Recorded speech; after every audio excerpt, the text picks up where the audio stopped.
closer to the off stump, but he shows good judgment once more in letting that go.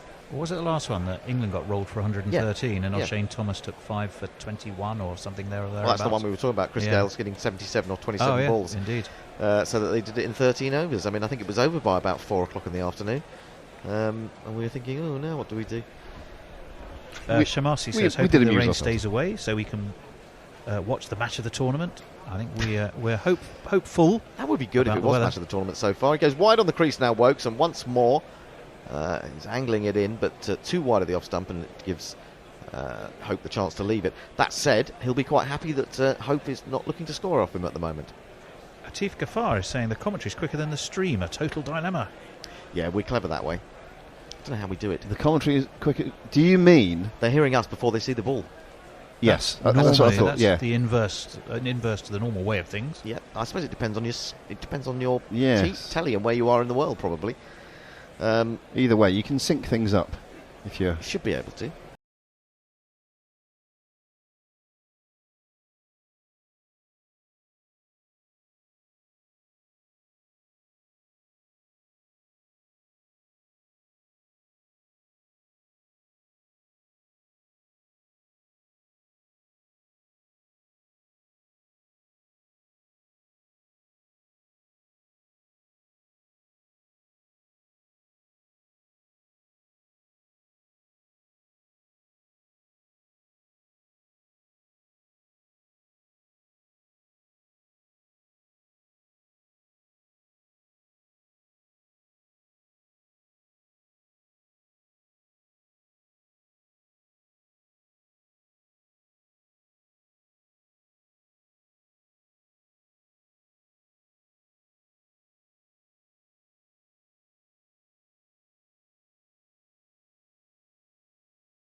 But we shall see. 2 slips now for Hope.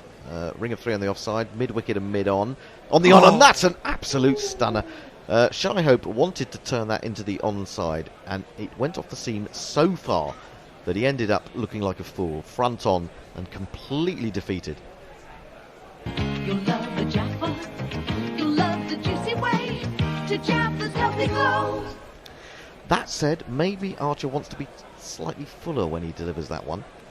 More chance of catching the bat. That was just far too good. Are we looking to see that? We're looking to see whether Evan Lewis would have been LBW had he not been bowled. It would have gone over the top, apparently. This is edged by Hope, past the man at second slip. There is a third man coming round, so just a single. And Hope is now off the mark. Omlal Mehta says, personally, I wish they'd score another 400 to make this a bloody good game to watch. Well, you say that, but, you know, there's a third man coming round. The force of runs on the board, if it were 400, might just prove too much for England. Well. They struggled trying to get 348, didn't they, against Pakistan? Indeed. Fell 14 runs short. And that despite 2 men getting hundreds. 2 slips. Oh, now Archer's not happy. He's really troubled Gale with that one. That said, Gale has played it from down in front of his grill really well and has hurried through for the single. He goes to 15 from 20. Hope has 1 from 8. West Indies after 6 are 19 for 1. Alec Payton says, morning, last minute day off work. Oh. So I'm tuned into you and synced you up to the telly. Good Fantastic. lad. Thank you for the drinks the other day. Lovely comestibles and drinks the other day, yes. Josh Holland says, morning, Gorillas. Good morning. Morning, Josh. Good morning. Wish I could be over there on the other side of town in West End instead of boringly working from home, but tickets far too expensive. Yes, I think he's down there in Southampton. Ah, right. Salopian COYS says, cricket! Exclamation mark. With Gorilla Hendo on a Friday night. Well, hey, I'm still miserable though. Ow. Bloody Liverpool. Not quite sure what that's about. Salopian, that's someone who's been to Shrewsbury School, isn't it? COYS is, Oh, is okay. the Come on, you is the Salopians. clue there. Come on, you Salopians. Come on, you Shrewsbury. Yeah. You Shrews. Ah. Could be come on, you Shrews. COYS is come on you Spurs or I think, Shrews? amongst other things. Could be Shrews. And maybe more than one thing. Gale waits for Wokes, and he lifts this into the outfield, down towards third man, and the catch is dropped! It's dropped by Mark Wood, running in from third man. It was a very hard catch. It was barely inches off the ground as he tried to get forward to that. He may not have picked it up initially, because to me it looked like it was going forward a square, but it actually had gone behind the wicket. It's a horrible shot, to be fair. The pimps in the crib, ma. Drop it like it's hot. Drop it like Oh, he was... Oh, he had it! Oh, my He word. almost had it long enough to call that a catch. Oh, that is absolutely agonising. He had it for Wokes and firmly. Wood. He did. He had it sort of between wrists, and it was going to hold, but somehow it just rolled out at the last moment. Wokes into Hope. Hope drives. Good shot. Well fielded. Morgan at extra cover. There is no run. well, You well. don't want to be dropping Gale. You don't want to be watching Gale.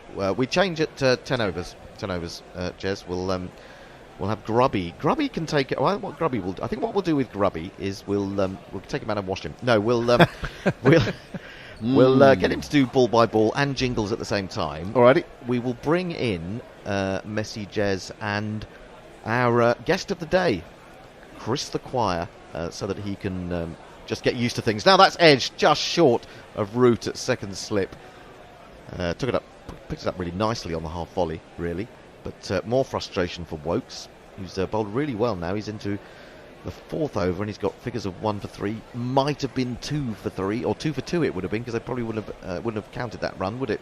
So just get Wood on straight away. He's seething. Just get him on and let him take it out on the batsman. really, I'm not sure that I would bring. I think I'll give another over to Archer, and I'd say to him, put it up Gale's nostrils. In again, bowls. Lovely stroke from Hope coming forward, but Wokes does well off his own bowling to dive and stop that. Just had a text from my eldest Louis, who's just said, how big will that prove to be? Indeed. What was he on at the time? 15. We will count the ways. Hafiz, of course, was dropped on 14, wasn't he, in that Pakistan game? Went on to get a very well-made 80 odd, and looked very decent indeed. 3 slips for Wokes as he's into the right-handed Hope. He's in, bowls outside the off-stump, left alone by the batsman. Through the keeper, no run. Mog said, Jesus wept Hendo, let's try to manage expectations a bit. I think that was referring to the build-up of the jingle. Ravi Nair says, I suspect, like Grubby78, that if West Indies top 280, England are fucked. I wasn't quite as definitive as that, but... I wouldn't say that. I just think, obviously if West Indies got big 300, then it would be a very difficult task for England, I think. Hope then to face the final ball of Wokes' fourth over. He's in and down the leg side. It won't be the final ball probably, because it's a wide, and the West Indies total creeps up to 21 for 1. Wide. And on rather more prosaic matters, Nestle Boy, who looks like he might be in today, wants to know if we need milk. Oh, no, we don't. We've got plenty of milk. No, we're fine for milk. If anyone was thinking of sending any our way, apparently we're all milked up. We are. I presented the hand-picked pastry to Chris the Choir earlier, just before we started. On a velvet cushion? On a velvet cushion, absolutely, right. Onto the back foot goes Hope, defends this up to mid-off. There is no run. Yes, now, Chris the Choir, you may not know, if you haven't gone to our website, is the proud recipient of the Gorilla Listener Experience today. He gets a hand-picked pastry from me. He gets 3 cans of Manny's Brew. He gets to bet 3 guesses on the GPL. He gets to bet 10 quid with Betway. And he gets to come on and lose his gorilla virginity. Now that can be had for a princely sum. If you go to our website, you will see the 200. Not the 100, the 200. We do things better than the ECB. And Wouldn't be hard, would it? Now, you could have that listener experience. You could yet come in for the World Cup. We've already got several people on their way. We've had one. Today's the second as Archer starts his new over. Bowls to Gale. Gale pulls through mid-wicket. And with only 2 fielders out, he's probably going to pick up 4 runs for that, despite the pursuit of... Who was that?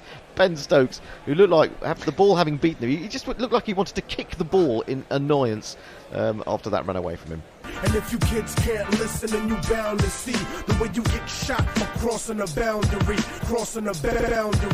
Do you think when Ben Stokes runs after a ball, he's thinking, lost cause? Yep, give it to me. Yeah, I'll fling myself headlong into a concrete wall anyway. So just to come back on the listener experience after this delivery from Archer. Hurries in, 2 slips for Gale. Gale carts this down towards backward point. In fact, I was completely bemused by where that was going in terms of angle. It's gone in front of square, over the top of cover, but well chased down. They only got the 1. West Indies move on to 26 for 1. Yes, if you want to take advantage of the listener experience, you will have to go to our website, gorillacricket.com, follow the links to the 200, and then we will arrange for a match for you to come in.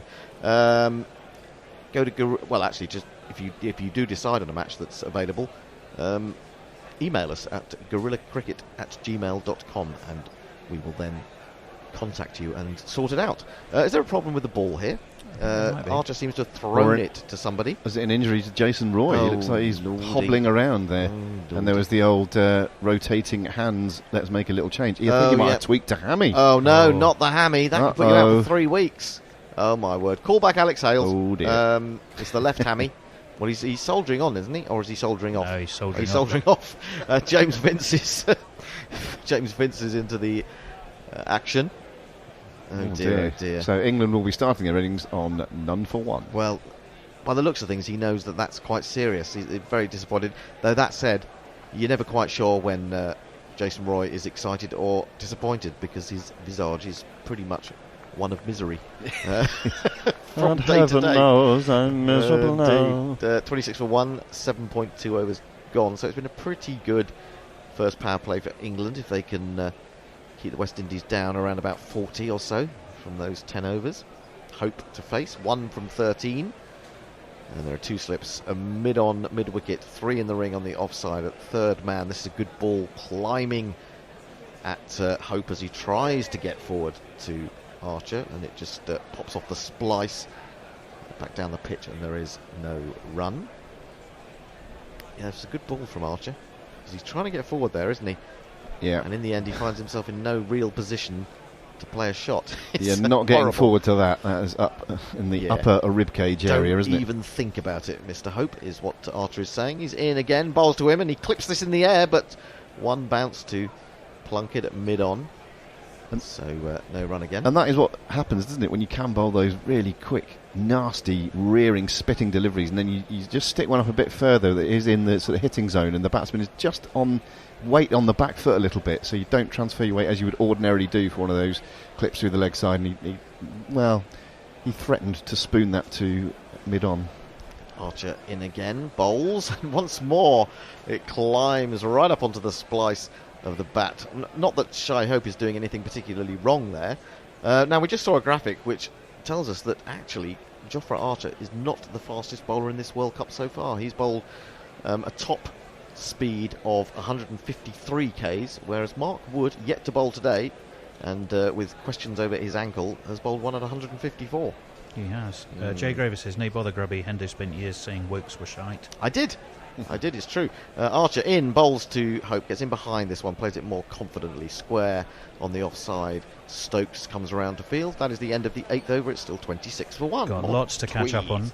Yes. Go. David Midgley says, "Top marks for anyone who can name the name 5 opening partners of Chris Gale. Who are they?"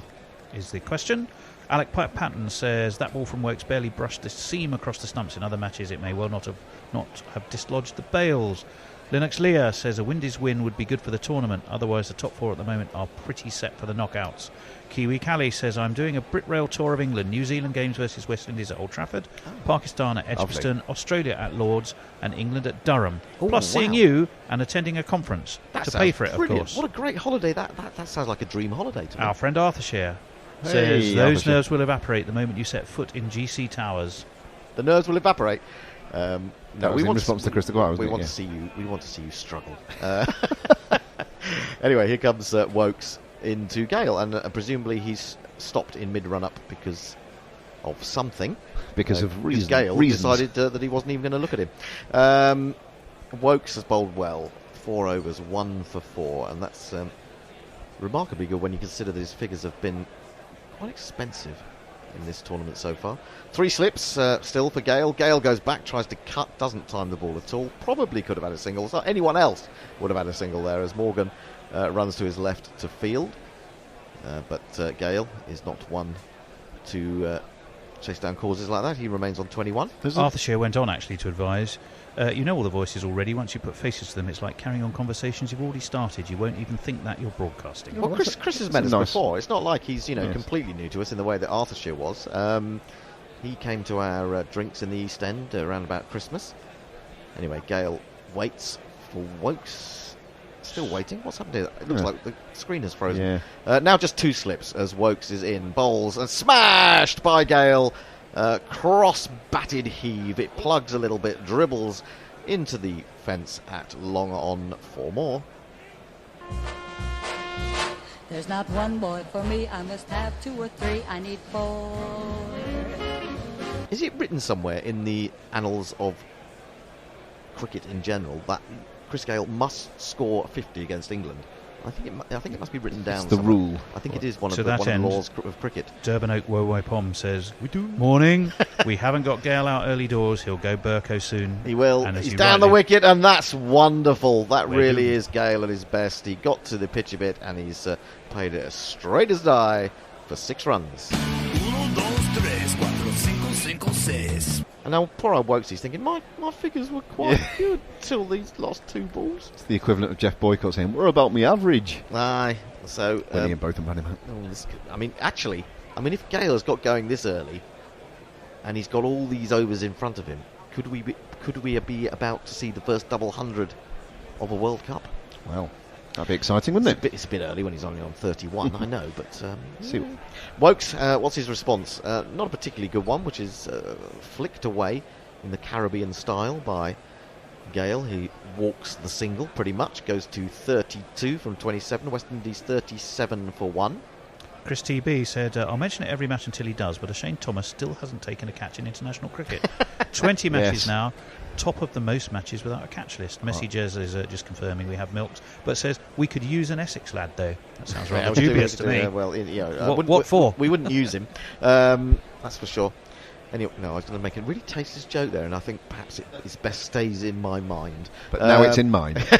Here comes Wokes into Hope, and he's got an edge. It's flown away through gully, though. He was trying to turn that into the onside. Horrible leading edge went flying through gully. If there had been a gully, it would have been a comfortable catch. As it is, it's gone down to 3rd man, and they've taken another single. Hope's 2nd. Jay Graver says, I don't think you can come down from greatness. It's like always being referred to as Mr. President. Also, I had a dream. I shared my parents' spare bedroom with Viv Richards over Christmas. He hated the fact I got up at 6 a.m. and had Speedy Gonzales tattoos. Odd. Do you actually have Speedy Gonzales tattoos, or was that part of the dream? I was going to say, is that for real, or is that the dream? Do you put yourself under the carpet and say, underlay, underlay? The Essex boy has arrived, all the way from Thaden Bois. In he comes again, bowls a slower ball to Gale. Gale watches it and then just, with soft hands, turns it into the onside. That's the end of the 9th over. Wokes has figures of 1 for 16. It's 38 for 1. Messi Jez on tour saying Wokes was shite. Well, no, to be fair, I never said he was shite. I thought he was absolutely fantastic in the summer of 2016. Then he got that injury, didn't he? And it took him a while to get back, took him a while to get his pace back. And fair play to him, he has got back to somewhere near his peak, which I believe was that summer. Well, I mean, it was before that I was saying that he was hittable. He did put the ball in quite hittable areas in the slot, as it's now identified on by the TV, by Sky. Yeah. But he has added, or he did add pace, and his batting has got even better. He's a fantastic all-rounder now. Chris Pearce says, finally squeezing in listening to an hour of the Cricket World Cup with Guerrilla Cricket. Archer bowls to Hope at the start of a new over. It's pushed up to mid-on, and there is no run. As much as I've criticised the length of the tournament, given the past few weeks we've had with our family day and the end of the school year in Prague, I'm kind of thankful it goes on for an age. Yes. I mean, where would we be? Where would any of us be without cricket? In the doldrums. Perhaps in psychiatric wards. Yeah, probably play cards or something. Yeah, maybe. Hope waits. Archer is in, and he drives this time. Fuller ball. Not right up there in the slot, but it's only as far as mid-on Plunkett Fields. There is no run. Imagine says, not 5 completed overs in where 100 may be bowled, and Martin White has already provided the tweet of the day. I think he's referring to Anne Widdicombe's no. phenomena. Oh, Sally, can I just say to Imagine that I will reply to your email. I think the answer to that is yes, we have received such things, and we will put it to air. A slower ball from Archer, waited for this time by Hope, and then he guides it very adeptly down to third man, 39 for 1. Imagine went on to say, what will other tweeters do for the rest of the game? There's a challenge. Wow, yes, absolutely. Ravi Nair wants to know, use an Essex lad as what? Any thoughts? 101 uses for an Essex lad. Standard lamp. The new Gorilla bestseller.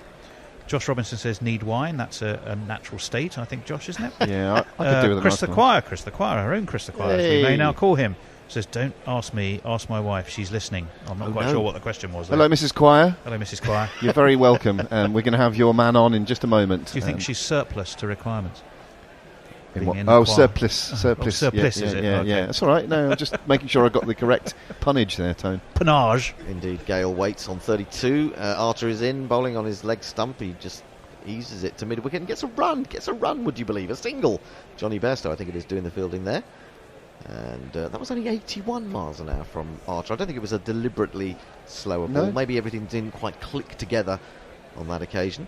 So it wasn't up there at 90 or 92 as he has been. Durban Oak said, I said Gale would go Burko after being dropped. We're doomed. I think the thing with Gale is he gets most of his runs straight and on the onside. Where he's had to play on the offside, he's looked a little more vulnerable, isn't he? Yep. Oh, now that's into the pad of Hope. He was trying to play a really flamboyant shot into the onside, but made no contact. Missed out on one there, really, isn't he? It was sliding down so. the leg side, crashed into his pad. could have just tickled that. It'd have been 4. Yep. Archer is about to complete his 5th over. We're going to have a change. Indeed. Prepare to play a jingle asking for money. Mog said, by the way, drop catch, crippled batsman. What next? Butler called up to be the new PM. Could be. It's going to be grubby. It's going to be messy Jez. Oh, now that's a great ball from Archer, which Hope knew nothing about. He was just trying to take cover, basically. It was a missile, and somehow it flew off some part of his body or bat or handle or glove, looped up towards gully. But there was no one there, and so he survives. That's the end of the 10th over the power play. The first power play is over. West Indies have moved on to 41 for 1. We need your alternative cricket commentary, bringing you laughs, bringing you jingles, bringing you joy. We are Gorillas. We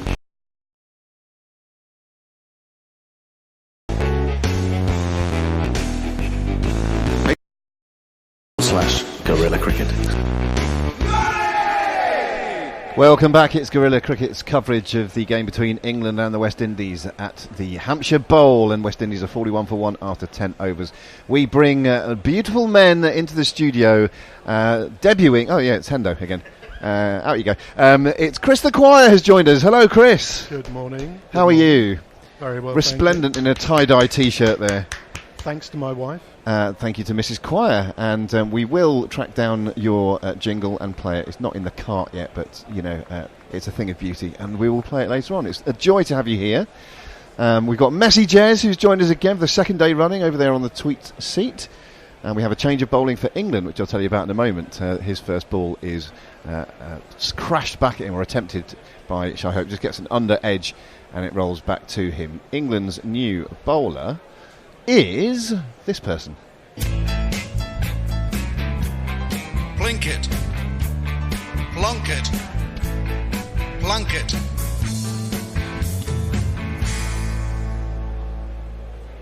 Yep, it's the Gabriel Oak alike who's in to bowl his second ball now to Shy Hope, who angles it down to third man and comes through for a single. So, chaps, you've been watching next door. What are your thoughts on those first 10 overs? What state is the game in, do you think? Chris? It all seems to be about Gale. Yes. Is he going to blow a gale all day long? As it often is with him, the world revolves around him. It must be his significant gravitational pull that he has. And he had a life, didn't he? What did you make of the drop catch? Well, I think you could safely say the Wood dropped the World Cup. And You're a harsh taskmaster. It's made for the possibility of a real contest today, because I think without Gale doing something, we might be in trouble. Fair enough. Yeah, this is down the leg side and is rightly called one of these. Why? Basically, Plunkett persisting with the line to the right-hander and forgot he was bowling at a left-hander there. It's 43 for 1. We're now in the 11th over. It's overcast there in Southampton, as it is a little bit here in Sydenham. But we are playing cricket, and that is the main thing, as we've been starved of it in 2 of the last 3 days, haven't we? Gale waits with his bat raised, no foot movement, leans on this one and tucks it into the leg side and comes through for a very easy single. The laziest of singles. Tiny's very generously left me a few tweets to read. Yes. So, I might try and catch up on some of them. One from Ravi Nair. Hello, Ravi. I was thinking about nestlers, but I'm happy to ask you, with appropriate swear testing, for 101 raison d'etre on air. What, for Nestle boy? I've already given you standard lamp. That's number 1. Josh Robinson says, I thought that was Jason Roy's cum face. Oh, lordy. This is driven, a full ball, driven to extra cover by Hope. Decent piece of fielding by Captain Morgan, and there is no run. Bloke called Message Jez says, the Gorilla experience leaves you wanting for nothing. Today we even have cricket. Yep. Messi Jez reading out his own tweets. Yeah, this is how it works here. This is how we roll. And Plunkett's going to come in once more to bowl to Shy Hope, who is just playing a supporting role for Chris Gale at the moment, as he may well do. This is once more angled down to third man. He's going to get a carbon copy single to the one he got earlier in the over, and the score moves on to 45. He just has 6 from 27, Hope. Gale has moved on to 34 from 30, having started very slowly. Only got a single from his first 15 deliveries.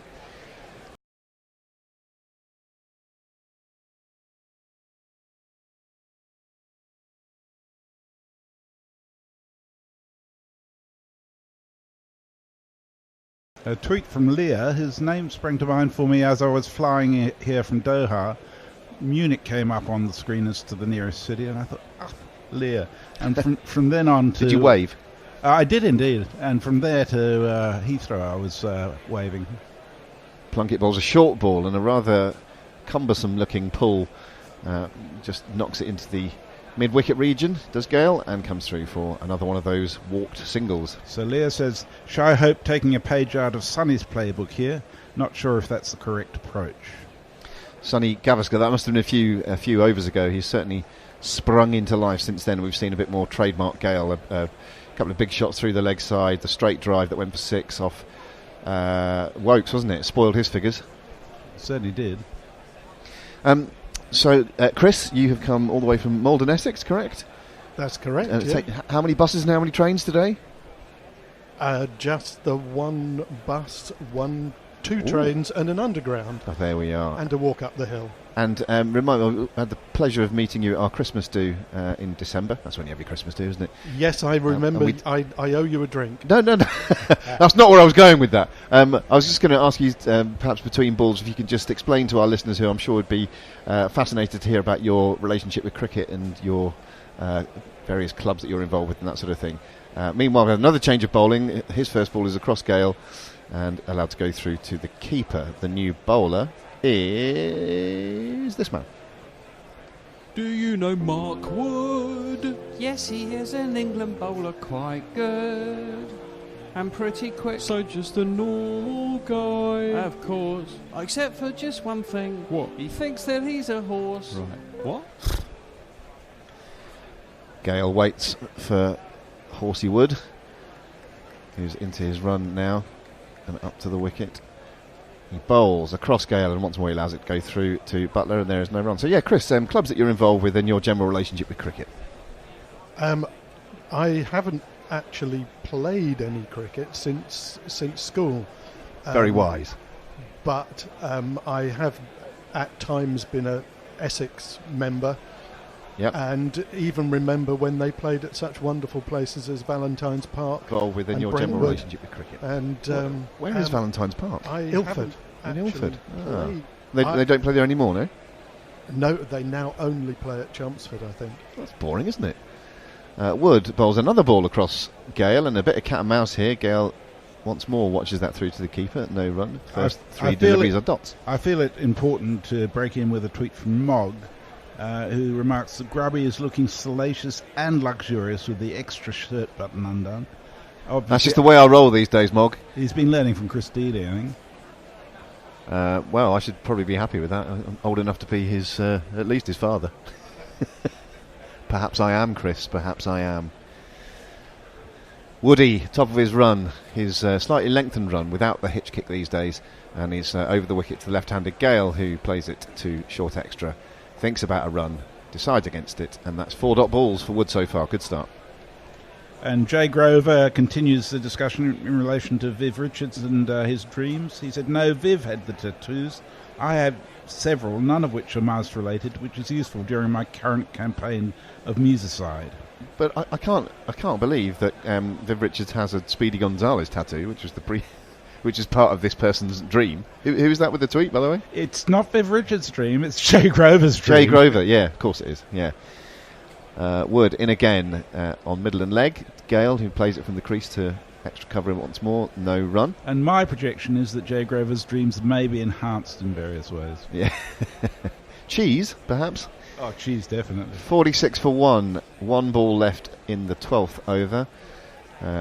Both teams in their way will be satisfied with this start. England had West Indies fairly becalmed at the start, got that early wicket of Evan Lewis, who was bowled by Wokes for just 2, I think. Since then, Gale has opened up a little bit, and it feels pretty even. Wood bowls one across Gale, who just sort of dabs down on it, rather an afterthought, playing that one down to wide third man.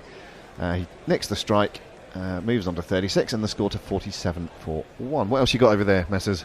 Okay, Josh Holland says we need a gully. Leah says, yes, Shah is farming the strike with a strike rate below 20. It's the way to go here. Mog says it's almost like a Mr. Men book with this lineup: Mr. Messi, Mr. Grubby, and Mr. Quire. We were chatting briefly about the need for a third member of our group, weren't we? Messi, Grubby, and filthy, slimy, slippery, salacious. I don't know, any one of those really. Noisy. Wow, we've got plenty of those to choose from. Ed, where are you? So yeah. Chris, you were talking about your love of Essex and all things Essex. You still go and watch them much? Not as much as I should. Okay. This ball from Plunkett takes Gale high up on the leg and rolls down to backward point. They come through for a leg bye. Whatever anybody says about Chelmsford, it is a great place to watch cricket. Just not all the people that watch cricket there are great. Well, I suspect that is true of most sports. Cricket probably less so than football or something, but yeah, it's always been. I've been to a couple of games at Chelmsford, I think. It's been freezing. Both evening games that I've been to there in the middle of summer. It's jumper and coat weather. But one of the driest places in the country. Oh, this is edged just out of the grasp of Jos Buttler. Runs down to the third man boundary for a fairly streaky one of these. 1, 2, 3, 4, keep it up. 2, 3, 4, up. 2, 3, 4, keep it up. 2, 3, 4. God, you've got to say Hope is actually pushing his luck a lot this morning. Yeah, I'm going to give him a little bit of credit. I think he did mean the shot. It's just it went a little finer than he was hoping. No pun intended, although several puns will be coming your way if he stays in. It's the hope that kills you. 52 for 1 now for West Indies. This is wide and probably will be called so. 2 wide of the off stump. It is indeed called one of these. And and our friend Paul Kemp, play picker, says, Campers. Morning grillers, I keep hearing tweets hoping this is a high-scoring game or that the Windies win for the good of the tournament. What a load of rubbish.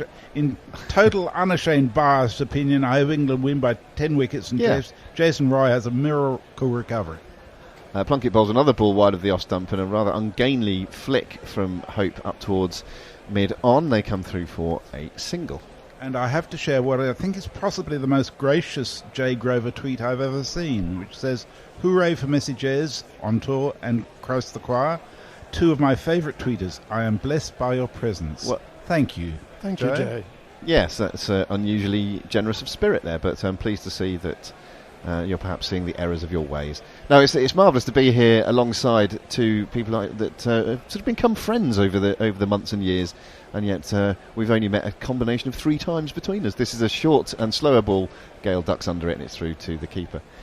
For me, that's what actually guerrilla cricket's all about. It's a connection across the airwaves, which is very visceral in a way. Yes, well, enough of that sentimental nonsense. I'm now going to say the word bollocks again. Bollocks. As the sun threatens to come out there in Southampton, and that is a joy to behold after the biblical rain we've had in the last couple of days. This is pushed up towards mid-on by Gale. Full ball from Plunkett, and there is no run. It was actually Jez on Twitter that made me sign up to Twitter, because I saw that he had written, "I'm on here just for the cricket." Do you see? And I thought, you can do Twitter or social media just for something you love. You can be single issue about these things, and you're very welcome to be so. See, there you go, Messrs. You are what is known in modern parlance as an influencer. Plunkett in and bowls a short ball, and he's back in his crease attempting to swat this one over the leg side. He gets the top edge and he's caught! Gale is caught by Bairstow on the square leg boundary. A big moment in the game. Plunkett has the wicket and Chris Gale is gone.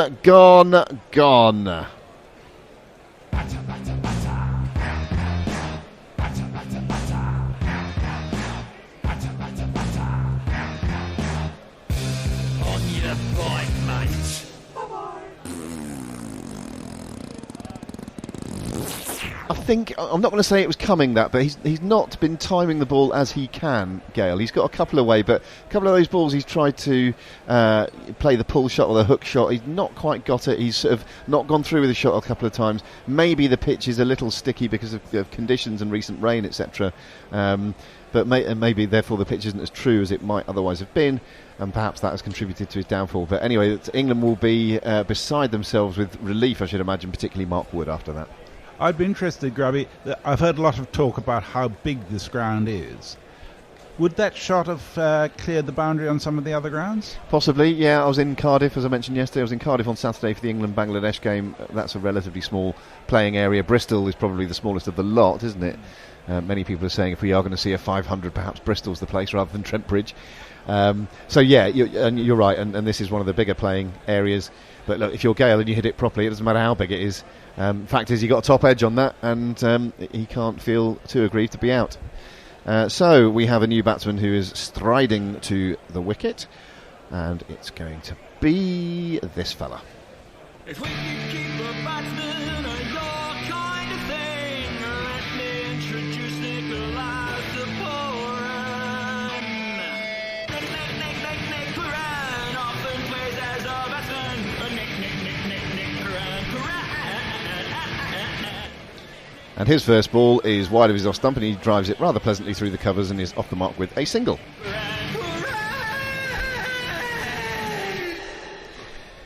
Beautiful.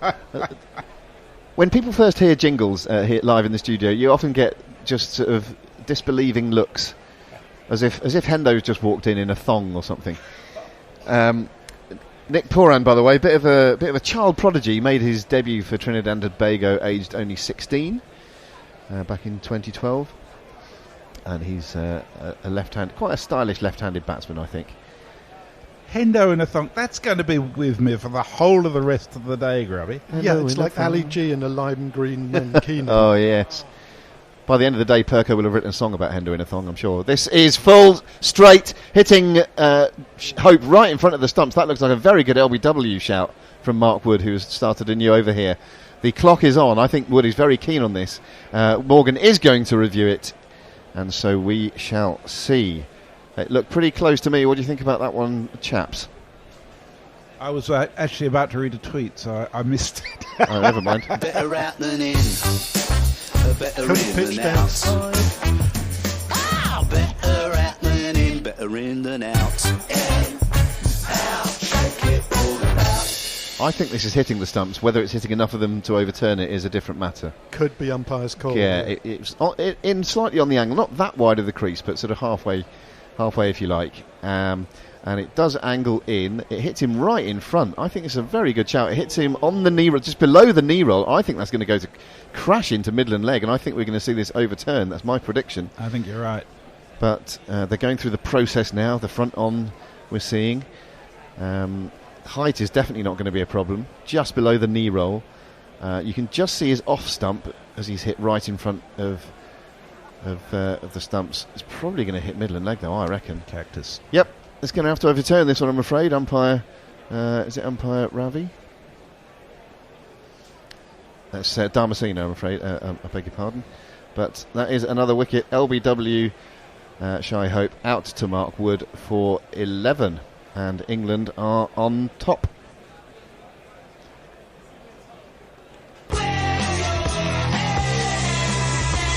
Not really appropriate, this one.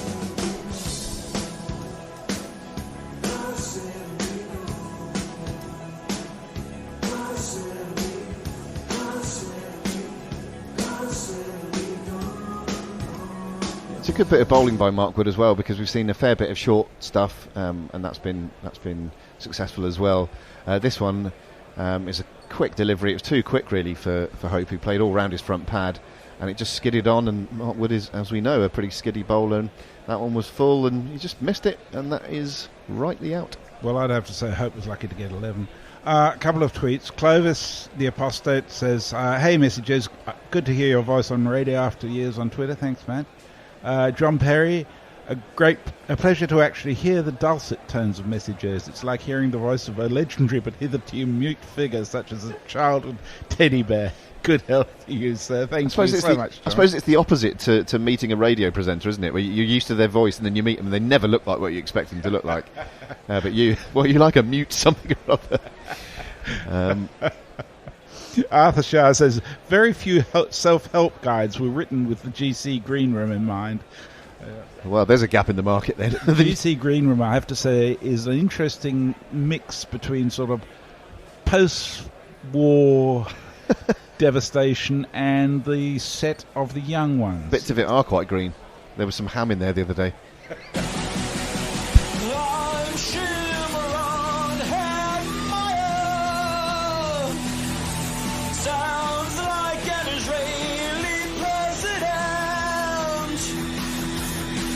So two new batsmen at the crease here. It's Shimron Hetmeyer going to be facing up to his first ball from Mark Wood, left-handed. He faces up now and just dabs it down to backward point where it's fielded, and there is no run. At the other end is Nick Puran, who's just faced the one delivery and has just the one run. Speaking of cheesy dreams, Leah says Welsh rarebit does wonders for your dreams, according to delicious. Windsor Mackay. I'm hungry now, Leah. Jay Graver says night nurse, Zopiclone, a wee tiny wrap and some gin. Also cheese. Josh Robinson says, I'm pretty sure Essex still play at Colchester and Southend.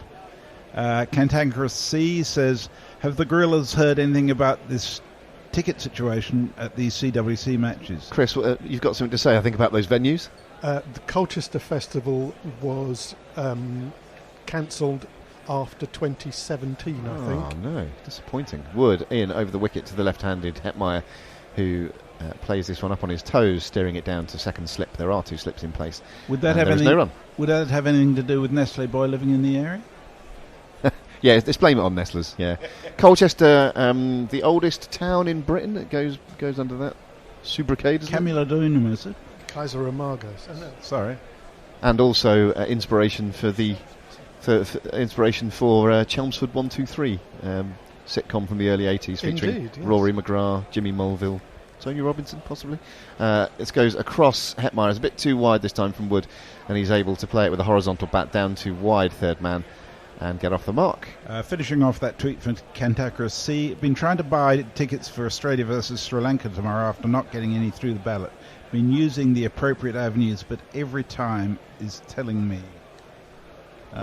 Question mark. We'll see. I wonder if I'm fortunate enough. I've been given a ticket, or my mate has got a spare one for me. Thank you, Jim.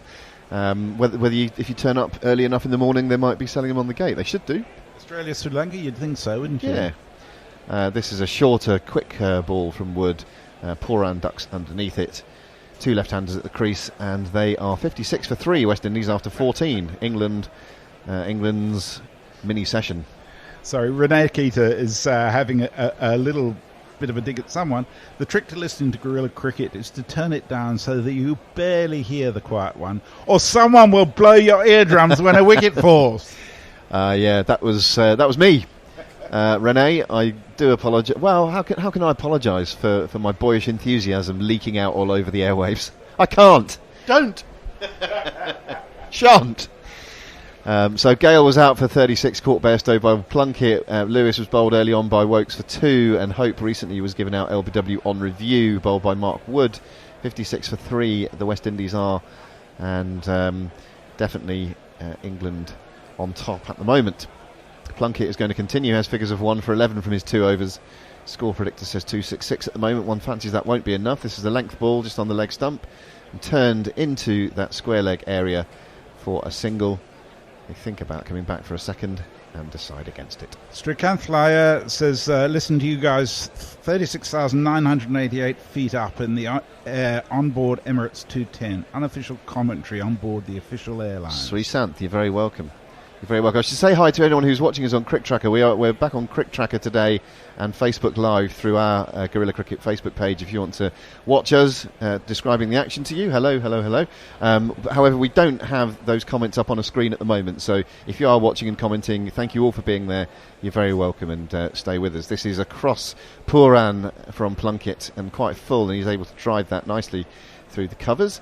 It's fielded by the sweeper fielder, and they come through for a single. That sweeper fielder is James Vince, who is on for Jason Roy, who we think has tweaked a hammy.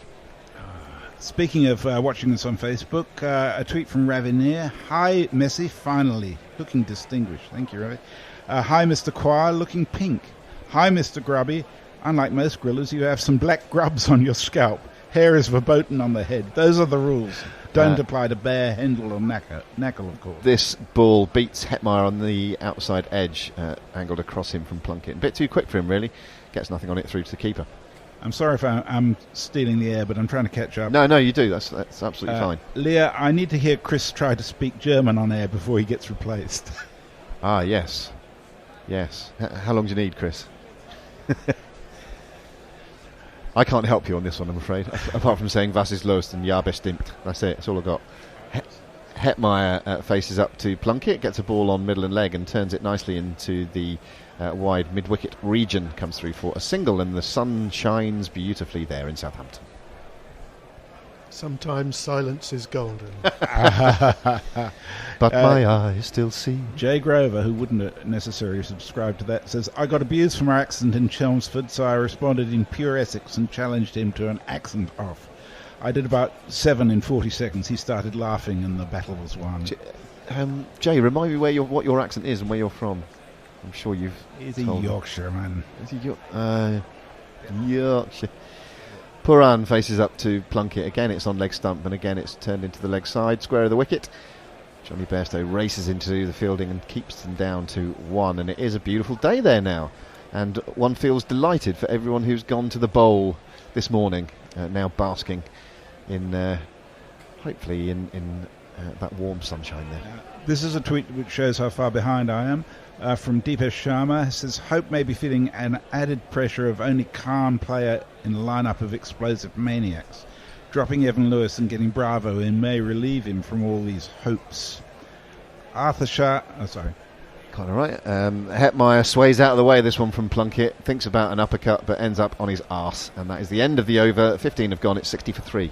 Arthur Shah says, fuck for the good of the tournament. I hope the West Indies win for the good of the West Indies. Adrian Lowe said, gone, gone, gone. Cantankerous C says, I have too many in my basket, although I'm only asking for 2. The Oval and ICC have told me it's due to tickets being left in people's basket from the ballot, so it's impossible to get them. Oh, that is just rubbish, isn't it? They are aware that can't do Cantankerous. anything about it. Cantankerous, if you're in the area, why don't you go to the Oval today? If you could get there in person, I'm sure they'll be able to sort you out. Roger Millick, surprisingly, says, hello, good evening, and bollocks. Indeed. Jay Grover says, I take it all back. Due to messages is hippie shit. I also only do Twitter for gorillas and the occasional county game, but I can but apologise. Leah says, oh dear, England's game to lose now. And Ravinier says, Massets, your accent, do you think it's become more Anglican the time you've been here in England, or has it been this exact balance of Brit-Oz for all these decades? Well, I think so, yes. I never know what it is, mate. When I hear myself, I don't recognise myself on radio. Yeah. Chris, how would you describe your accent? Just a little bit cut glass there, sir. Sadly, I would have to admit to it being public school English. Well, no shame in that, is there? Which school did you go to? I went to the King's School Canterbury. David Gower was the year above me. Oh, wow. Did you ever take the field with La Gower, as I like to call him? I bowled to him in a house match in Wow. which I took 5 wickets. Please tell me he was Sadly, one of them. I do not remember whether he was one of them. Well, let's say he was then. So I should claim it. Yeah. Yes. I mean, he probably still my favourite ever batsman, Gower. Just absolutely glorious. So that's a big scalp to get. Well, he takes some scalping with that hair as well back then, I should imagine. I like to tell myself part of the reason I'm behind on tweets is because Chris and I have inspired so many. Diana Patterson. Hello, Diana. Says, hooray for us tweeters who have made friends over the cricket across the world. Hello, Chris Acquire and messages. Thank you, Diana. Jules says, good for a match to finally not be washed up. I second that heartily. Just the commentators. Yeah. Chad Hafield says, big wicket, poor timing for Gale, but quality grab on the boundary. Ravinier says, eardrums, they grow back. One gorilla outburst blew my Bose portable speaker. I believe it. I did do that in an actual sound studio once. I'm not a voice artist or anything like that, but I was drafted in to do something which involved shouting at an incredibly loud volume. But I did it at my loudest volume right into the mic, and it nearly deafened 4 people on the other side of the glass. That I can believe. Yeah. You're not missing anything. We're on a drinks break, so I'm trying to catch up. Rattle through, mate. Pirate Bad Shah, the wonderful pirate in Dublin, says, comradely welcome to messages, and Chris the Choir. Hawkster says, ahoy gorillas. For your information, I only joined Twitter for guerrilla cricket. Just like me. Tremendous. Mayank, you should set up your own little club. Yes, indeed. Mayank says, just reached the Faroe Isles airport. Do you ever stop moving, Mayank? En route to Manchester for Sunday's big game. Great to hear Chris and Messi on radio for the first time. The Faroe Islands? Yep. Wowzer. Short third man. Umpire has Holding left the commentary box. Slats. Yeah, he just left. Umpire, thank goodness, proceeds to make a wrong decision. Mikey Holding, more than welcome to come in, make an appearance here at Guerrilla Cricket, of course. Where we don't censor you. Well, Twitter do sometimes, but generally we are uncensored. Now we're going to get back underway. Mark Wood is going to start his third over. He's got excellent figures of 1 for 3 at the moment. He's going to be bowling to Nick Puran. It goes across him, beats him on the outside edge. That was a genuine play and miss from Puran, aiming it straight but getting nothing on it. We have a plea from Chris Dew. If you're listening, Hendo, in the green room, he says, morning everyone, is there a chance of getting the YouTube working, please? I get blocked on every other media. Many thanks. We're a bit bearless and knackleless today, so it may prove a little difficult. When you say blocked on every other medium, have you tried through our Facebook page? The video should be running there, or if you're on Facebook, the Crick Tracker page, the main Crick Tracker page, should be carrying our video at the moment. Otherwise, you might have to make do with the audio, which, looking at us, may not be a bad thing. This is another attempted swoosh, really, through extra cover, and he gets nothing on it once more as the ball just decks away from him a bit. And again, it's through to the keeper, and Mark Wood continues to impress. Ravinair says, I've just figured out the cunning West Indies plan to stop England extending their record run of 7 consecutive 300-plus scores. That is extraordinary, isn't it, really, when you think about that? 300 on 7 consecutive occasions, first time that's ever been done, unsurprisingly, in ODI history. Testament to the way that the game has gone and the way that England have grown these last 4 years. Here comes Wood again to bowl the third ball of his over. Once more he aims it across Pooran. Pooran aims a drive through mid-off, gets a bit of an inside edge and it rolls up to mid-on, and once more there is no run. Ravi wonders if Baldrick is on their coaching staff. Chris Silvery Beams says, finally free of conference called and tuned into Guerrilla Cricket. Welcome, Chris. Welcome, Silvery. Lovely to have you there. Atif Ghaffar says, I have also mentioned how purchasing tickets has been a total nightmare. Shows tickets available but can't book. Yesterday Wash showing tickets available for India versus Pakistan. I mean, how ridiculous is that? The pricing is all over the place, 18 to 120. And it's edged this time by Pooran, just out of the grasp of first slip. Might have even got a small paw on that one. It's fielded at third man. Joe Root was the man diving away to his left. I think he might have just got something on that, but whether it was a chance or not, we'll have to see the replay. Anyway, the net result is 1 run. A genuine edge. Just yorked him as he dived away to his left. Might have just brushed his little finger on the way through, but can't really call that a chance. Good looking crowd there. He wasn't playing hard at that.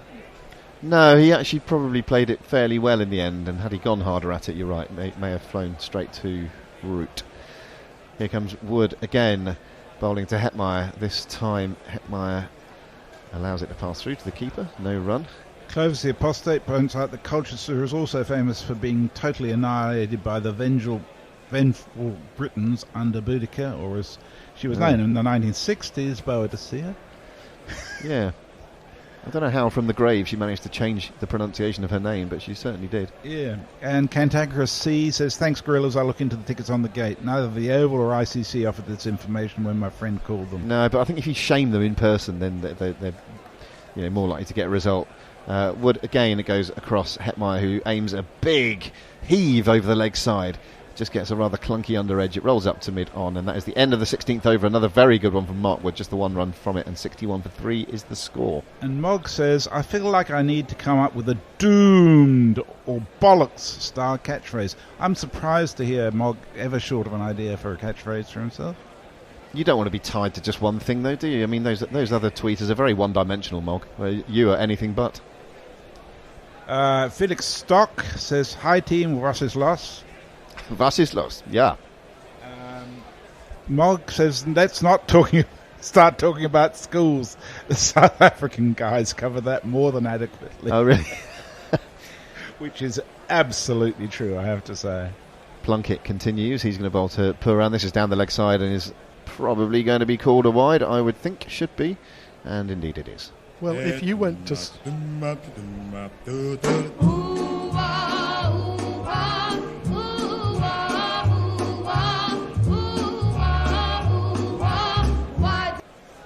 If you went to school with somebody as legendary as Gower, it's worth mentioning. Exactly. We're trying to get to know a new member of the team today, certainly new on air, and his schooling was part of that history. And this is cut hard behind square, just out of the reach of the man at backward point by Pooran, and he's going to get 4 for his troubles.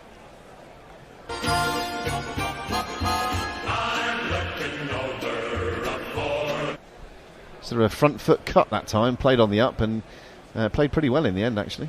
I'm very exciting watching Pooran. It gives hope for West Indies cricket for me. He's the one I was looking forward to. You know, if he can make a big innings, it will be very, very enjoyable. This is Fuller, and he pushes at it. Goes in a similar place, though, backward of square on the offside. Bairstow runs round from third man and does the fielding. They come through for 2 this time. Score's moved on to 68 for 3. Kunal Tadlani says, Michael Holding at the break, this is atrocious. Back in my day, umpires were much better and not mic'd up to the commentators. Terrible. I'm out. ICC. Happy now? Well, as I say, Mikey, if you're twiddling your thumbs, come down to Sydenham and you'll find an uncensored welcome down here. Plunkett, figures of 1 for 22, and he's in his 4th over, so he's one of the more expensive bowlers. But him and Archer have both gone for a few. Coming round the wicket this time to Pooran, who thrusts his hands skyward, allows it to go through to the keeper. Jez Messers, what you got? Jay Grover giving us his origins after your inquiry. He's from Sheffield via Londonderry, Brighton, some shithole slate shell outpost in Wales, and somewhere in Scotland his dead nan never talked about. Oh God, not more public school boys. There we are. What do you mean more? Not all of us went to public school, but it doesn't matter if people did, does it? Goodness me, plunk it round the wicket to Poran, who pushes it into the covers, and they come through for a sharp single, which they complete fairly comfortably, 69 for 3. I think Jay works on the basis that if you can't fight the class war if you can't identify the enemy. Well, that's true, but do we really want to? Do we have the energy for that? Or are we not better hands across the ocean, lovely guerrilla community that we have nurtured over the years, and people like you, Messers, have been an influencer for? Hetmeyer on strike, he has 3. Plunkett stays round the wicket to him, and he plays it quite nicely up to mid-on. Nice net shot that, but no runs. God, influence is a wanky word, isn't it? Yeah. Ravi says things you expect to hear on Guerrilla Cricket number 179. One feels happy for all those who have gone to the bowl this morning. Hashtag, did they flush through? Oh, goodness me. The punch bowl. Can we call it the punch bowl? Just to say congratulations to Ravi for keeping the accurate number in. Oh, yes, on the things you'd expect to hear. This is pulled hard by Hetmeyer. It wasn't too short, but he was very quick onto the back foot, swatting it through wide mid-on, and he's going to get 4 runs. 1, 2, 3,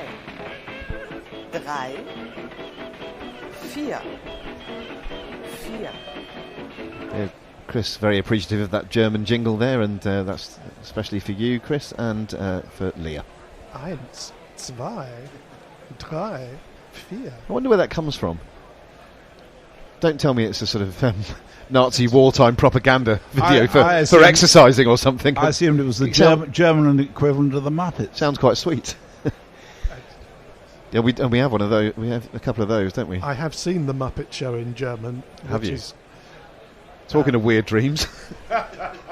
My sister lived in Germany for 12 years. Did she? Whereabouts? Frankfurt first, and then Dusseldorf and north of Dusseldorf. Mark Wood into bowl to Nick Puran, who drives at this one. Makes a nice shape as he does so, but can't miss the man at backward point, and there is no run. 73 for 3. We've just started the 18th over. Grace, that's Spinner Grace in Canberra. Hello, Grace. Hello, Grace. Says in response to Mog talking about a handle, any saying you would come up with would get thrown in the Twitter sin bin, which is almost certainly true. And Clovis the Apostate says, I thought my accent, would be less plum and more estuarine, but he does have a bit of an Aussie twang. A bit. This is short and slightly down the arse of Puran. Is that going to be called wide? I thought it was going to be, but it looks like he got away with one there. Puran ducked underneath that one and through to the keeper. That's observed as from Melbourne, of course. So a bit of an Aussie twang from Melbourne is a big Aussie accent in England. Yeah. I have to say, when we first met yesterday, face to face, I was pleasantly surprised to hear the strength of your Aussie accent. I'm glad to hear someone likes it. Yeah, it's good. We are a diversity of voices, if nothing else, here. Puran has 11 runs. He faces up to Mark Wood, who comes over the wicket full and wide, and he spanks this one through the covers, but it's fielded by the man on the boundary there, 10 yards inside, and they come through for a single. So, Grubby, you've been watching from the start. What's your opinion in terms of the change of the conditions in that 17 overs we've had so far? Well, I think England is sort of reverting to type. We know in the last 2, 3, 4 years that England have always preferred to chase, and there was that great statistic that England hadn't lost a game batting second for four years, I think it was, until we failed to overhaul Pakistan's total in this tournament. So that's their preferred method. And I think just a bit of juice in the pitch at the start made them think we want the first hour bowling on this. This is a full ball, an attempted heave by Hetmeyer, not particularly attractive.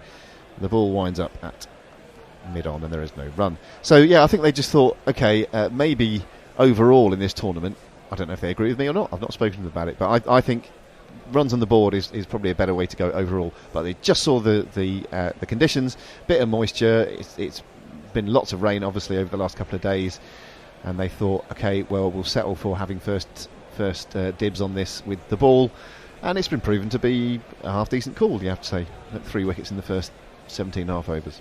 I really like Morgan's captaincy, particularly with Wood. Yep. You know, just 2 overs at the beginning, and then being able to bring him back at this point, and he's bowled really well and tightly. I think, yes. Well, they opened up with Archer and Wokes, didn't they? And Wood came on one of the first change bowlers. But I do agree with you. Bowling him in short spells is the way to go. In fact, sometimes I think they give him one too many. But he's in his 4th now. That is seriously quick. As Hetmeyer sways out of the way and Josh Butler leaps in the air to take the ball. That zipped through. In fact, he has been given a wide, but that's a hell of a delivery. Wide. Because now he might just shove it up, you know, a full ball, and you wouldn't blame Hetmeyer for being slightly on the back foot, and that might make him vulnerable. So we'll see what happens. Would I be correct in it seems to me is Wood has gained 4 or 5 miles an hour in the last 12 months? He's had well advertised problems with injuries, hasn't he? And I think when he's fit, when he's fully fit, he is probably the quickest bowler in England. Here he comes again now. This is Fuller, and it's driven at by Hetmeyer. Doesn't get all of it. It goes to point where it's fielded, and there is no run. Stokes did the fielding there.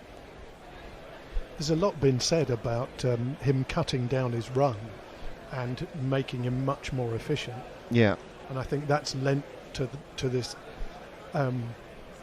His speed being much more consistent. Yeah, he smoothed it out a bit, isn't he? It was a bit sort of, he had that, which I quite enjoyed, the little hitch kick backwards at the start of his run, but he's dispensed with that, made it a smoother run, maybe lengthened it a bit, and he's a bit more controlled at the crease as well, and he appears to be bowling very quickly. So this one is, Hetmeyer's not really found his range yet. He keeps aiming these big ones over the leg side, as he did there. Again, he gets a little under edge, and it's fielded it wide mid-wicket, and there is no run once more. It's 75 for 3 after 18. So Kunal Tulani says, hello everyone, hi Hello, Messi, Kunal. First time hearing your voice, I think, looking good. Mog, in response to the comment about his handle, says, I'm sure I don't know what you mean. Mike Taylor, Mike from Buenos Aires here. Didn't George Orwell destroy Colchester by dropping an A-bomb on it in 1984? It sprang back. Kunal Tulani has posted a link to a YouTube thing, which I'm sorry I haven't time to look at the moment. Just retweet that or something, see if you want to have a look at it. Pooran's going to face up to Plunkett. Pooran using his feet coming down the wicket. Just plays it back wide of the bowler. They think about a cheeky single, but they don't go for it in the end. No run.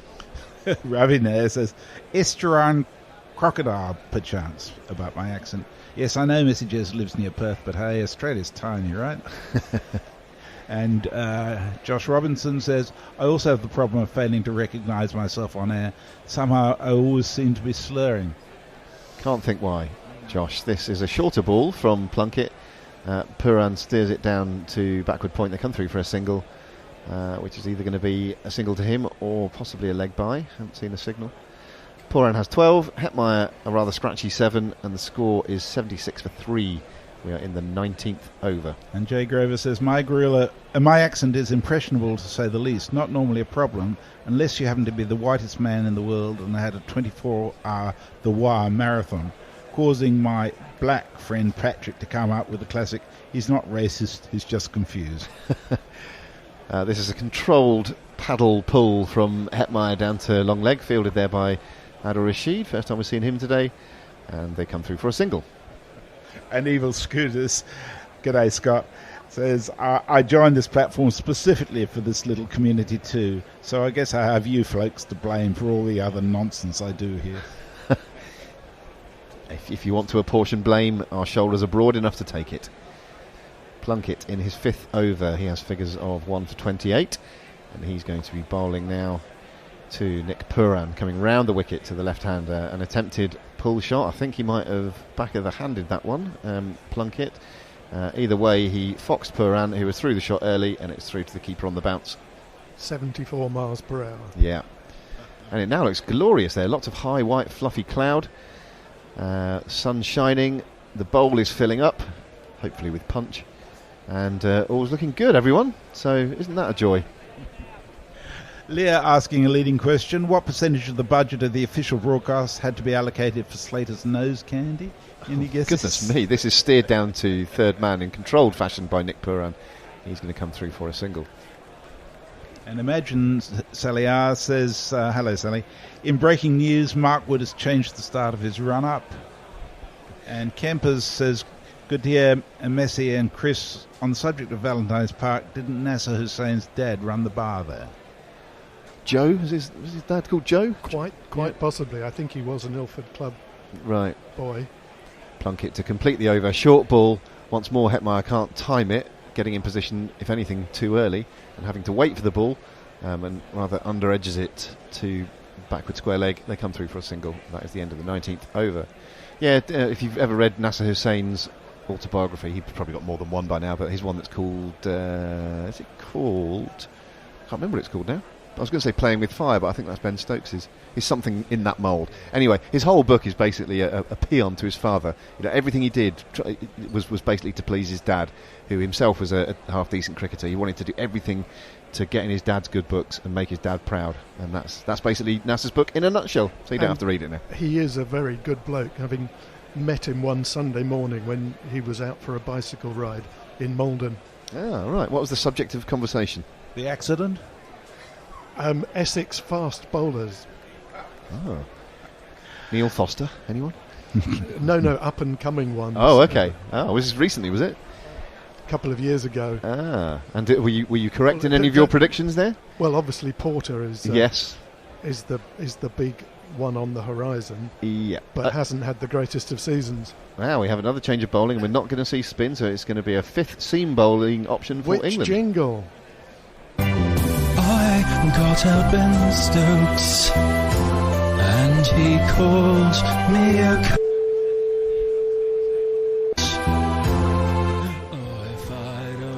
His first ball is across Hetmeyer. Hetmeyer once again aims a big yahoo and only gets an under edge, and there's no run.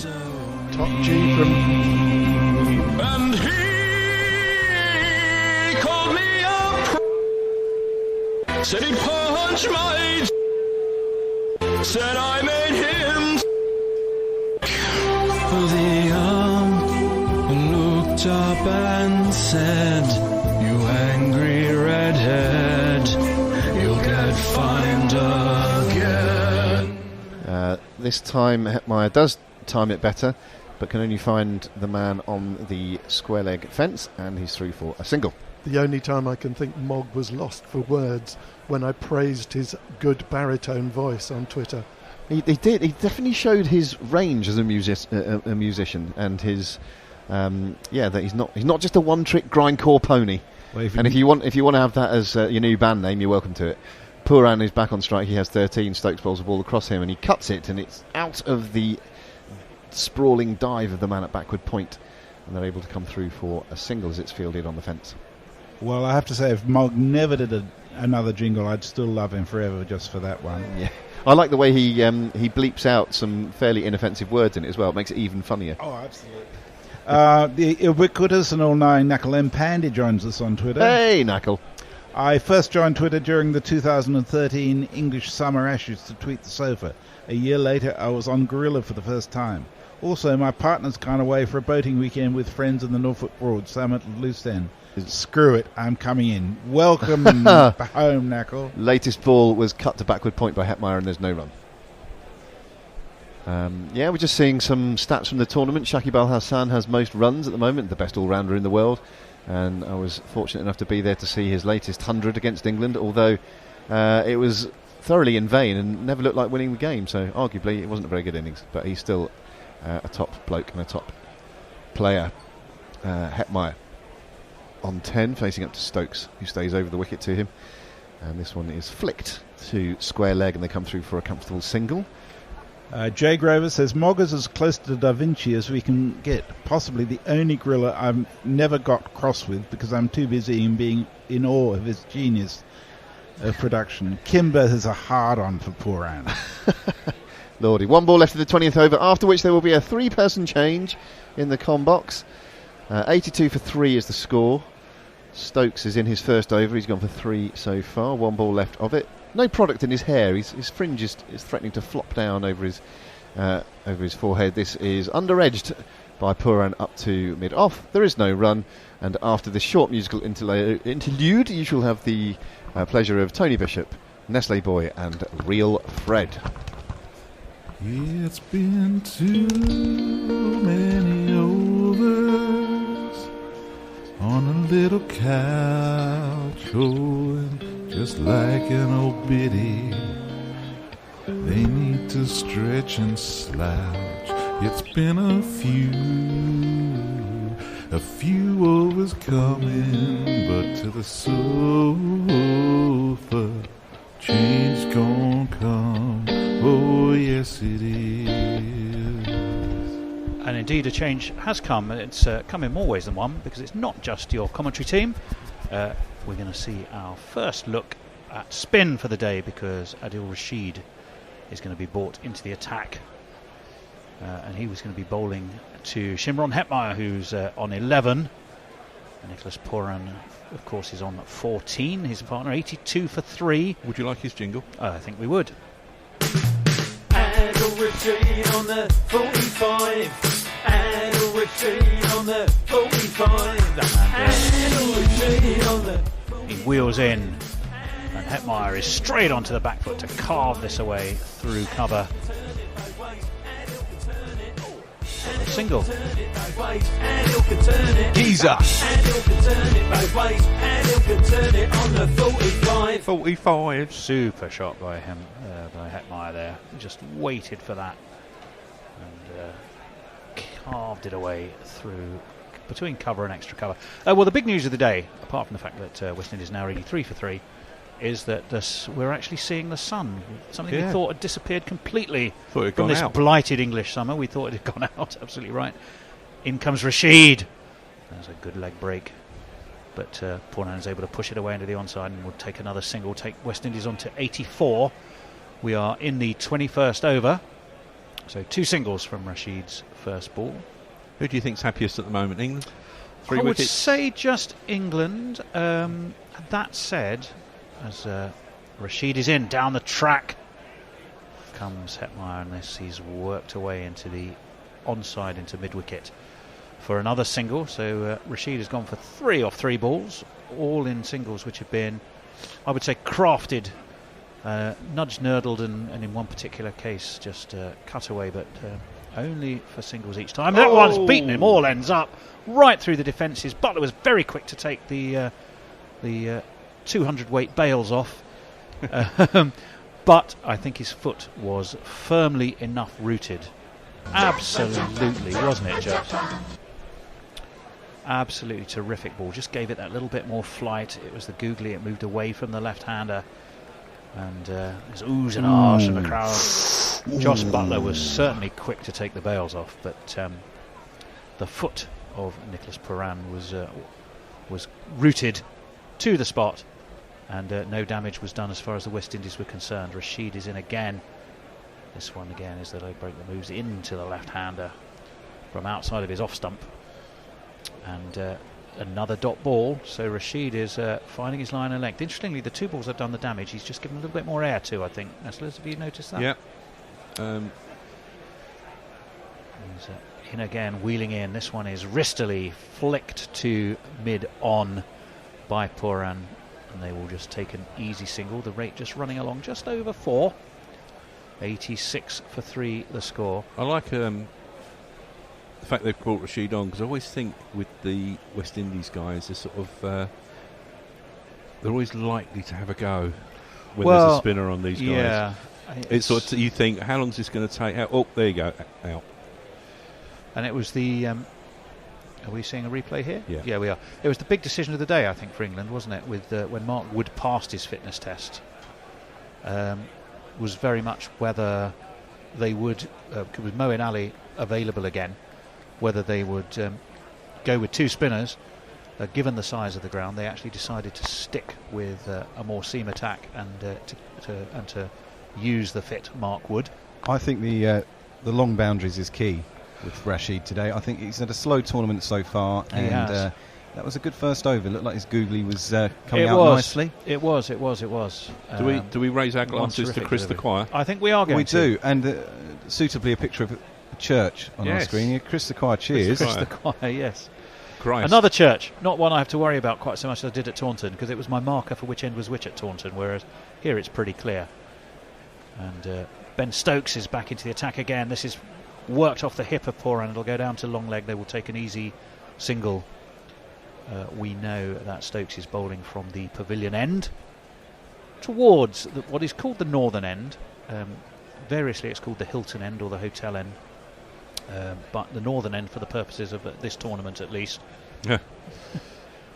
But we know it's the Hilton Hotel. The Hilton, not one of the ICC partners. That probably, well, I would imagine that would be the reason, yeah.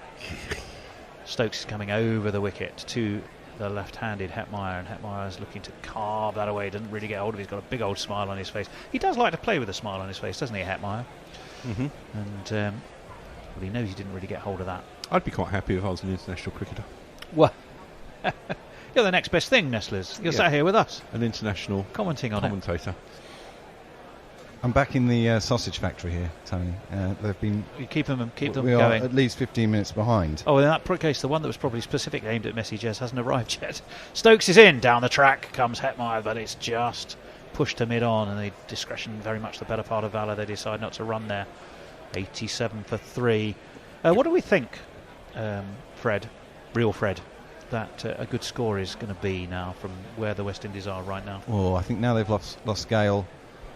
They just want to get past 250 at the moment. If they can push to 280, 290, something like that, they'd be happy. But I think the pitch is doing something. Swirling around early on, seaming and swinging. And remember, England might be a man down. And this is carved up and over mid-wicket, who just for a moment thought he was in the game. 3 fielders are going to converge. One of them is going to get there. Who is that? It's Route 66. That is Route leapt and didn't quite get anything. They'll just take 2 in the end. Going to be 4 on any other ground, really. It would have been 4 on any other ground. I think you've got to combine the fact that with all the water that it's absorbed, this outfield is not going to be lightning fast. No, that stuck, didn't it? It did stuck a bit. Bit like a wedge. Stokes has his head in his hands. Well, it wasn't really a chance, was it? Well, a taller man, possibly. Yeah, if he was 7 if it foot had been 6. Stephen Finn, perhaps. And that one is shorter and pulled away, backward a square.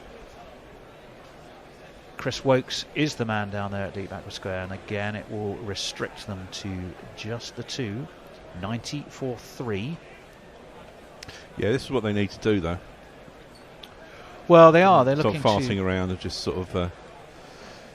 They've got to at least look to 250, haven't they? Well, I think they will. The highest run chase is only 306 on this ground. It's 306 for 7, which was achieved by New Zealand, I think, in 2015 against England. So, although big scores have been scored, 373 being the largest by England against Pakistan, that one is pulled away by Puran.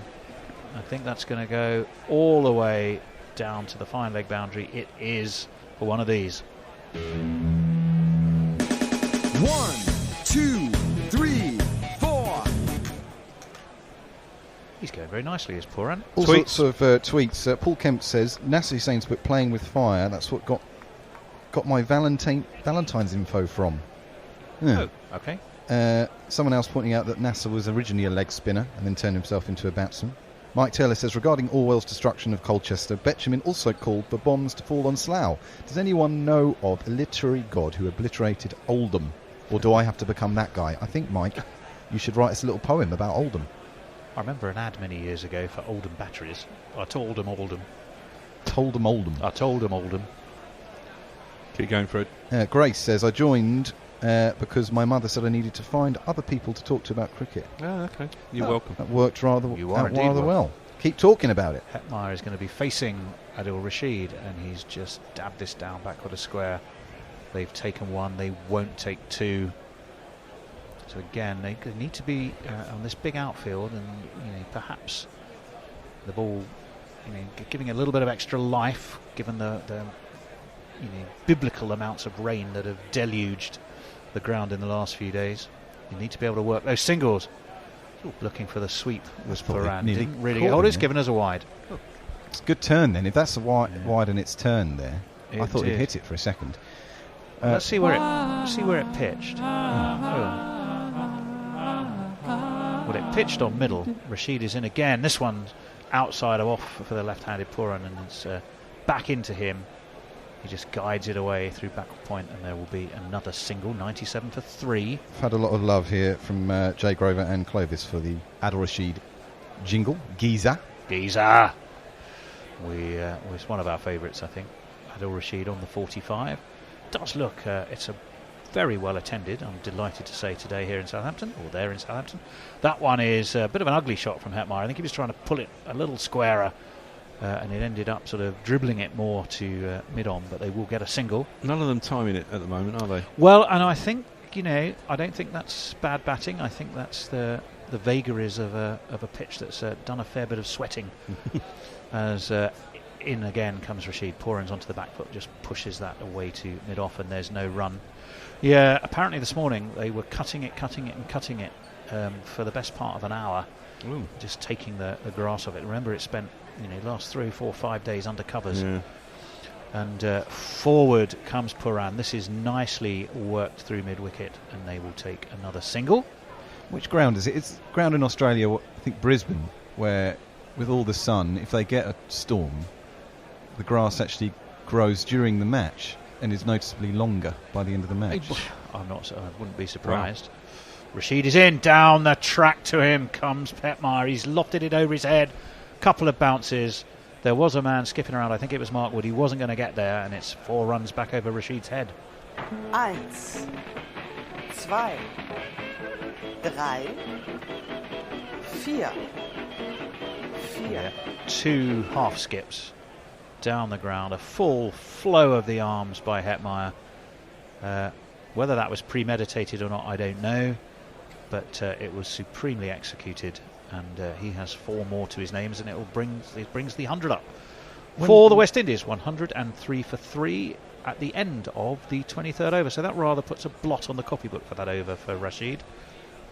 Slightly. England's still on top going though. nicely.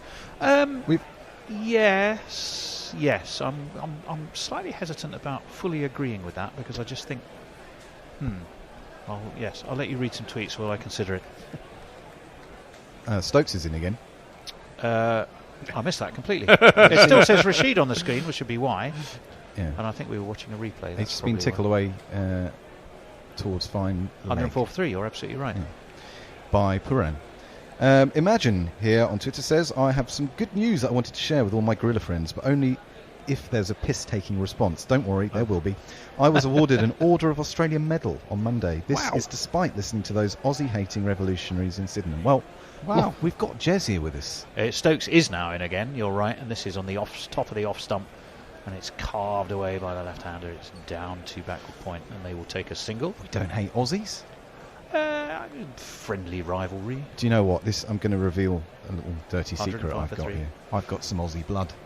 Have you? Yeah. Where'd you keep it? I keep it away. And who had to donate it? I keep it off air during an Ashes year normally, and I've just ruined it now. I'm a quarter Australian. You're oh Lord.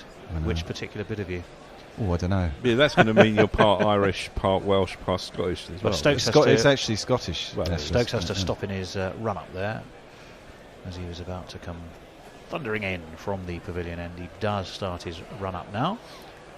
He's going to be right arm over to the left-handed Puran. Puran just drops the bat on this, nudges it really away to mid-wicket. Yeah, it's Joe Root is the man there. Scottish, but I've never had Bucky, never had Buckfast. Yeah, haven't even tried that. Buckfast wine? Mm-hmm. Nope, not yet. It's a 50 up, by the way, for this partnership. And they've done a good job.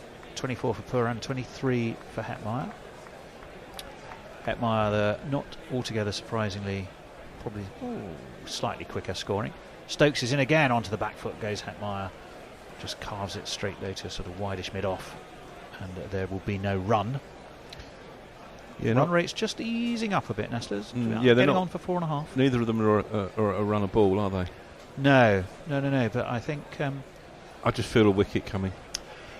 Well, this was my only, to not Freds, to Freds, real Freds thought that England were well on top. It's just, I'm interested to see how Thomas and Cottrell do when they are bowling, as up onto his toes, and there's some they looked like they were going to take a single.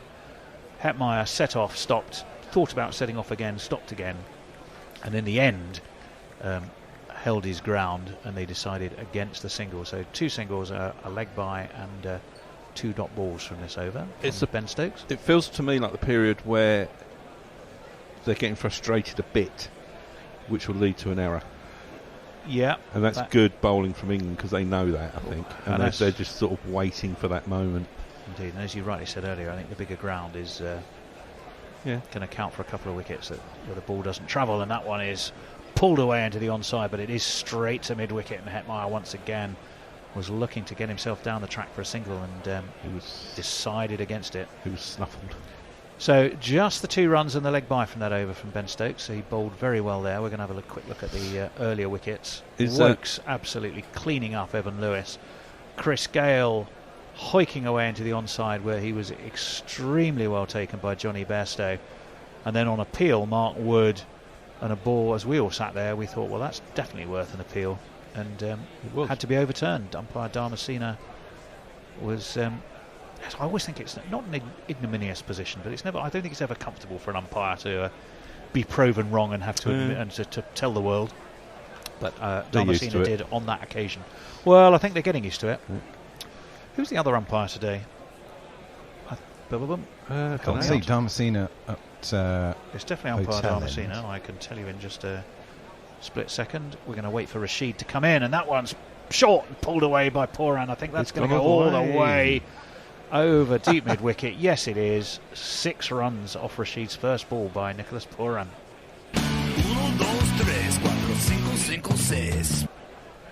Rev Rusher here says, am I the only one still waiting to hear Pooran down the leg side? The other umpire, by the way, is Sundaram Ravi, who I think is about to be dropped from the elite panel after this tournament, isn't he? As forward comes Pooran. This one is pushed away. There's an extra cover drive. Generally, Wokes is the man who will come around and field on the boundary. They will take 2. Generally, I think the umpiring has been very good this tournament, except that one match, Australia-West Indies, where it was atrocious. Oh, yeah, he got it all wrong, which didn't of he? course was what... well, Gale shouldn't have been out, should he? Well, that's what got Michael Holding's goat well and truly, wasn't it? That one's short, dragged down and pulled away into the onside by Pooran, and it just wriggles its way somehow through Ben Stokes, who seems to have done himself a bit of damage. They're dropping like flies, England. They can't afford another injury when they've already got Jason Roy, presumably as we speak, on the physio's couch with his hammy. That was going at a fair rate of knots. It was, and I think he might have got a couple of fingertips, but damaged the fingertips in the process. So I think he may well have jabbed them into the turf. Yeah, he did. He's on, actually, one of the old strips, is Ben Stokes. And he seemed to get behind it, but somehow it burst through those fingers. Down the track again comes Pooran. It won't go all the way this time. Just pulled in short of the boundary, but it will net them another 2. Takes the West Indies on to 118 for 3. Or was Ben Stokes doing that thing where you pretend you're hurt just to take away from the fact you let it go through? I think as he was looking to pick that up, he somehow got the ball jammed between the pitch and the ball. Rashid, better length ball this time, and it absolutely whips past the bat. Taken the bails are off very rapidly by Butler, but Nicholas Pooran, I think, again had left that back foot planted. Yeah, he had. Sharp work from Butler, though. Some doubt about him for a little while, wasn't there, with his bruised hip? Yes. But good to see him keeping. That's a good sign, though, isn't it? Well, I think so. And he's if that's any indication, there's no lasting damage from that hip, because he was very swift in performing his duties there. Rashid is going to be whirling again to Pooran. This one is breaking from off to leg into the left-hander, and there is no run. So Adil Rashid, none from 25 from his 3. Hetmeyer is on 23. He'll be next to take strike. Tweets. And we'll read some tweets. Josh Robinson says, cutting it and cutting it and cutting it sounds like a Robin Smith highlights reel. Harsha says, listening to you guys on my routine dog walk, what do you reckon a good score is on this pitch? Well, I said a good score, 270, 280 a minute ago. I think after the last couple of overs I might up that to 300. Actually, that's not the question. What's a good score on this pitch? I think 300 is still a good benchmark this World Cup. The runs have been a lot But on this, less fluent than we thought. In this match, I'm going to 80 is a good score. Mm. It's a good score for West Indies. Got a feeling they might. Yeah, I'd probably go along with that. Stokes is going to be into Hetmeyer. Hetmeyer's pulled this through mid-wicket. There's no point in chasing that. That's right into the boundary sponge for 4 more.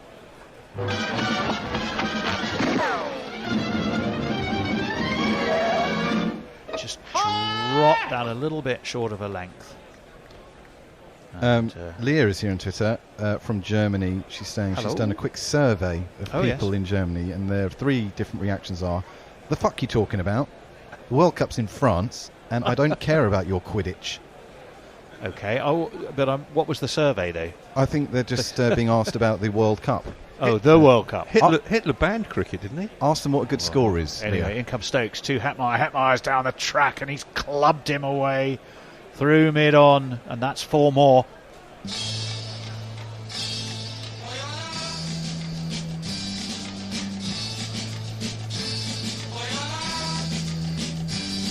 Well, they may have lost Chris Gale, but these two starting to motor now, and that was brutishly thumped away through mid-wicket.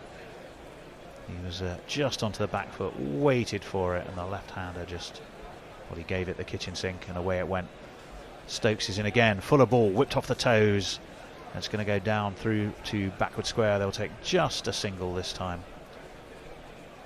Lots of congratulations to Sally here on Twitter, and people wondering what the medal was for, if I think I'm reading this correctly. Oh, this is the Australian medal.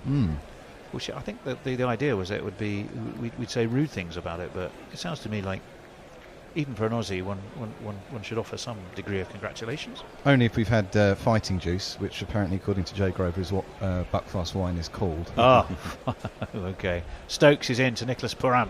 That's a better ball, and Pooran has to really drop the bat down on a much fuller ball on his off stump.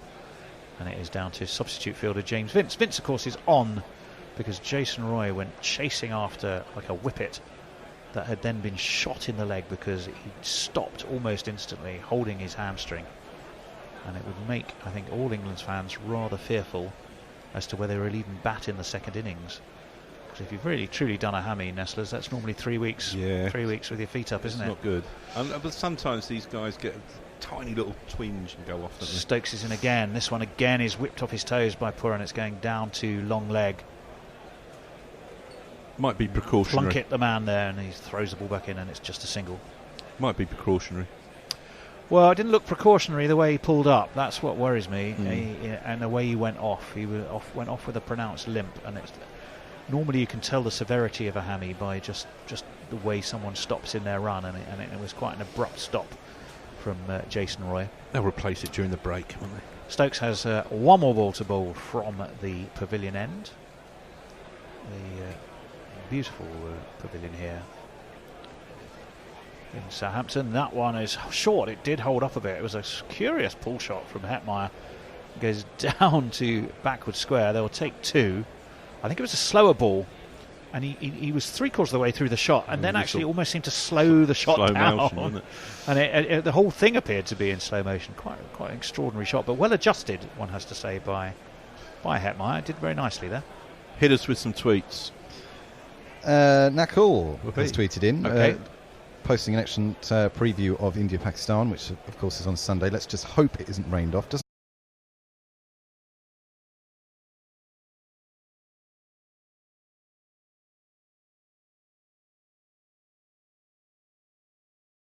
Was that a drop catch in actual fact? Didn't think so. That one again was a bit of a false shot from Pooran, but he got an edge. There is no slip in place, and they will again be able to take 2. So even without necessarily catching the ball as they want to, that one was away where it would have been meat and drink to first slip if first slip was still in, but it wasn't. So it was a safe enough edge. So 4 Rashid has gone to. He needs to try and establish some control here. That one is wristily flicked away to mid-on. Rashid dived away to his left, but wasn't really ever going to get it. Nearly at runner ball now, Pooran, and well, Hetmeyer's pushing up as well, 34, 37. They're both a runner ball, so you can see the acceleration there.